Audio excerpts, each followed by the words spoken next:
कलयुग श्रीमान सतयुग द्वापर और त्रेता में सोचाई बाप का आता है, लेकिन कलयुग में दिए बिना अपना सर पे आता है।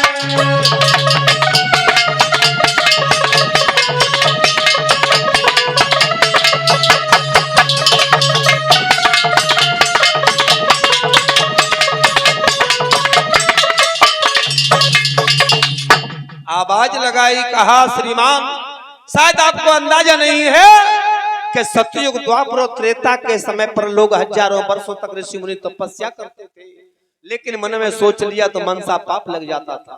लेकिन हमारे यहाँ ऐसा नहीं है, कितनों सोचो लेकिन जब गलत कार्य करोगे नहीं तो कोई पाप नहीं है। परीक्षित महाराज कहने लगे तो कलयुग वास्तविक तेरे अंदर गुण तो है, तुम्हें मारेंगे नहीं। उसी समय कलयुग कहने लगा तो श्रीमान हमें कोई रहने के लिए जगह दे दो। कलयुग से कहा सुनो, आप रहना चाहते हो तो आप उस जगह पर जाकर के रहेंगे जहां पर मदिरा का पान होता हो। बोले हैं कि जिस जगह जुए की बाजी हो, कलयुग झूठी गपौड़ियां चलती हूँ, पैसियां जान वासित हूँ, मन की प्यालियां उमड़ती हूँ।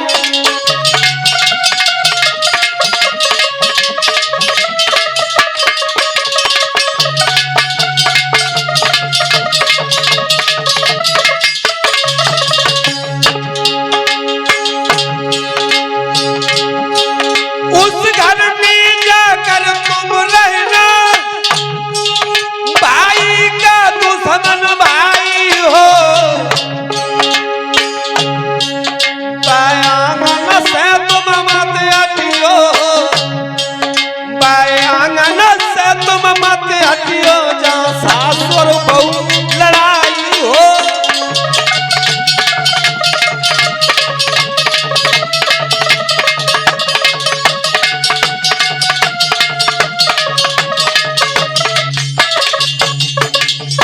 कहा कलयुग उस जगह पर रहो जहां पर भाई भाई के बीच में झगड़ा हो रहा हो, उस घर में जाकर के रहो जहां सास और बहू के मध्य में लड़ाई हो रही हो। उस जगह पर रहो जहां पर मुर्दा जलाया जाता है, जहां वेश्यावृत्ति होती है, जहां जुआ खेला जाता है, जहां मदिरा का पान होता है। कलयुग कहने लगा श्रीमान आपने इतने हमें स्थान दे, लेकिन कोई स्थान ऐसो ना दो तो जहाँ कछु समय के लिए शांति से रुक सकते। परीक्षित महाराज कहने लगे तो आप सोने में वास करो, कंचनम वासनम यथा, आप सोने में वास करो, जैसे सोने को नाव लो।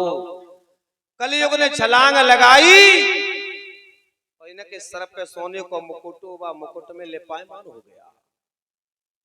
आज वही महाराज परीक्षित जी आगे को चले हैं, लोमस ऋषि के आश्रम में पहुंच जाते हैं और लोमस ऋषि के आश्रम पे पहुंचे, आवाज लगाई स्वामी जी हमें जल पिला दो, हमें प्यास लगी। लेकिन स्वामी जी शून्य में समाधि लगाए हुए थे, कोई आवाज नहीं सुनी। उसी समय पुनः फिर आवाज लगाई, महाराज परीक्षित को क्रोध आ गया, तलवार उठाई, तलवार से मरा हुआ सर्प आज लोमस ऋषि के गले में डाल दिया और वहां से चले आए। इधर ऋषि पुत्रों को सूचना दी, मालूम पड़ा कि तुम्हारे पिता ऋषि लोमस के गले में महाराज परीक्षित मरा हुआ सर्प डाल गए। उस कोस की नदी से जल लिया अपने हाथों में और आवाज लगाई, ओरे राजा परीक्षित, आपने हमारे पिता के गले में मरा हुआ सर्प डाला है, हम तुम्हें श्राप देते हैं आज से 7वें रोज तुम्हें तक्षक नाग डसेगा, जिसके खाने से तुम्हारी मृत्यु हो जाएगी। आज परीक्षित महाराज को चिंता बढ़ गई, ये क्या हुआ, मैंने एक महात्मा का अपमान कर दिया।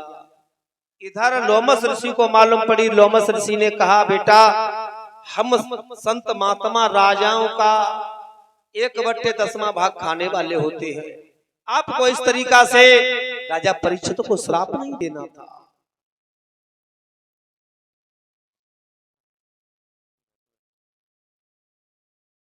अब एक भगवान को कीर्तन बोलो है। आगे की कथा के मुख्य वक्ता शास्त्री जितेंद्र जी आप लोगों के